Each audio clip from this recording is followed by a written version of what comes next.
আসসালামু আলাইকুম ওয়া রাহমাতুল্লাহ।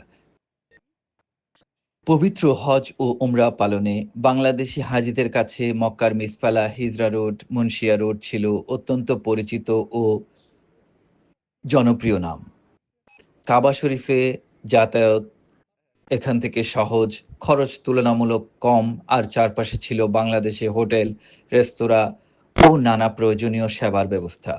সৌদি আরবের আধুনিকায়ন ও উন্নয়ন পরিকল্পনার অংশ হিসেবে মিসফালা, হিজরা রোড ও আশেপাশের বহু ভবন এরই মাঝে ভেঙে ফেলা হয়েছে। পরিচিত আখের গলি, দাখালা অন এসব এলাকায় শত শত দোকানপাট, হোটেল ছিল। ছিল মুন্সিয়া রোড এবং হিজড়া রোডেও।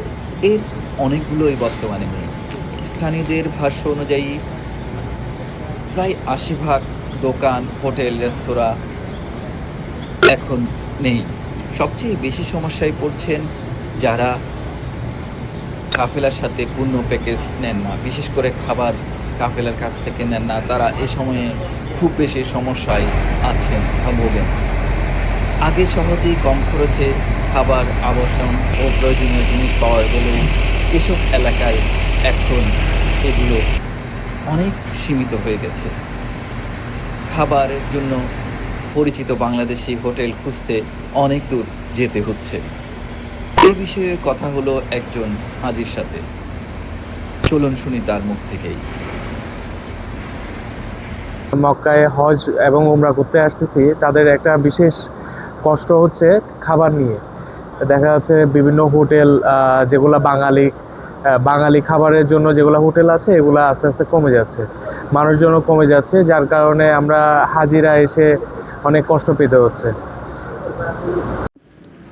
এখনো হাজারো বাংলাদেশির কাছে এই পুরনো স্মৃতিগুলো সুখস্মৃতি হিসেবে রয়ে গেছে। সময় বদলায়, শহর বদলায়, তবুও পবিত্র মক্কার সেই বাংলাদেশি অধ্যায়ের স্মৃতি আজও রয়ে গেছে অসংখ্য হাজির হৃদয়ে।